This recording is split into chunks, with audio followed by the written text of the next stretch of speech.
होंगे बंगाल जल रहा है, वहां की मुख्यमंत्री चुप है। मुर्शिदाबाद जल रहा है। पश्चिम बंगाल में ममता दीदी को दंगाई शांति दूत दिखाई दे रहे हैं।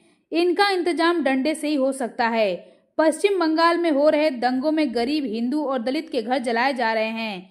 कांग्रेस, सपा और बाकी सब चुप हैं। ये बातें मंगलवार को मुख्यमंत्री योगी आदित्यनाथ ने आगरा में कही। वक्फ बोर्ड कानून पास हुआ तो पूरे देश में आवाज उठी, लेकिन मुर्शिदाबाद जैसी हिंसा कहीं नहीं हुई, वैसा कत्लेआम कहीं नहीं हुआ। वहां की तस्वीरें देखकर हर किसी का दिल दहल उठा। सबने ममता सरकार पर सवाल उठाए, जिस पर यूपी के मुख्यमंत्री योगी आदित्यनाथ ने भी बंगाल की सरकार से पूछा आखिर क्यों ये हिंसा भड़कने दी गई। लेकिन जवाब में ममता बनर्जी पर्सनल अटैक पर उतर आईं। उन्होंने सीएम योगी आदित्यनाथ को भोगी तक कह डाला और शायद वो अपने पद की गरिमा तक भूल गईं कि वो एक प्रदेश की मुख्यमंत्री हैं। दरअसल मामला शुरू हुआ जब पश्चिम बंगाल के मुर्शिदाबाद में हिंसा पर योगी आदित्यनाथ ने ममता सरकार को जिम्मेदार ठहराया। उन्होंने कहा कि ममता बनर्जी दंगाइयों को शांति दूत कहती हैं। बंगाल जल रहा है और मुख्यमंत्री चुप हैं। वक्फ बिल के खिलाफ हिंसा को रोकने के लिए सख्त कार्रवाई क्यों नहीं की गई। हिंसा को ममता जी ने भड़काया है। उन्होंने लोगों को भड़काया और कहा कि वे इस कानून को लागू नहीं करेंगी। यह उनकी नाकामी है। केंद्र सरकार वक्फ संपत्तियों को पारदर्शी बनाना चाहती है ताकि उसका सही इस्तेमाल हो, लेकिन ममता जी को वोट बैंक की चिंता है।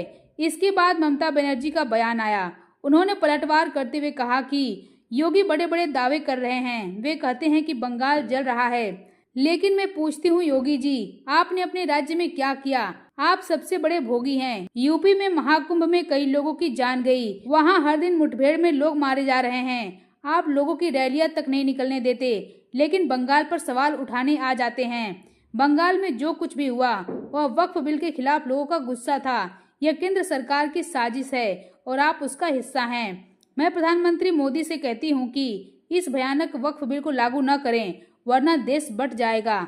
अमित शाह को भी काबू में रखें, जो अपने सियासी फायदे के लिए देश को सबसे ज्यादा नुकसान पहुंचा रहे हैं। ममता के बयान पर योगी आदित्यनाथ का भी जवाब आया। उन्होंने कहा, ममता जी मुझे भोगी कह रही हैं। मैं उनसे पूछता हूँ, कोई भोगी क्या इतना ही पैसा रखता है जितना मेरे पास है?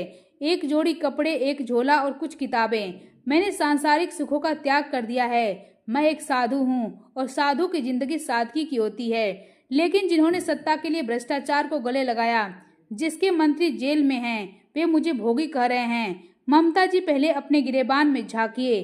बंगाल में भ्रष्टाचार की गंगा बह रही है। आपके मंत्री स्कूल भर्ती घोटाले में जेल के अंदर हैं। आपके नेता मनी लॉन्ड्रिंग केस में फंसे हुए हैं। आपने बंगाल को लूटने का ठेका ले रखा है और मुझे भोगी कह रही हैं। वही बात करें मुर्शिदाबाद की तो विपक्ष इसे बीजेपी की चाल बताकर अपना पलड़ा झाड़ रही है। वहीं बीजेपी इसे ममता की नाकामी बता रही है। वहीं देखा जाए तो अगर किसी को मुर्शिदाबाद जलने से नुकसान हुआ है तो वह है आम जनता, जो आज एक बार फिर से नेताओं के कोप का भाजन बनी है।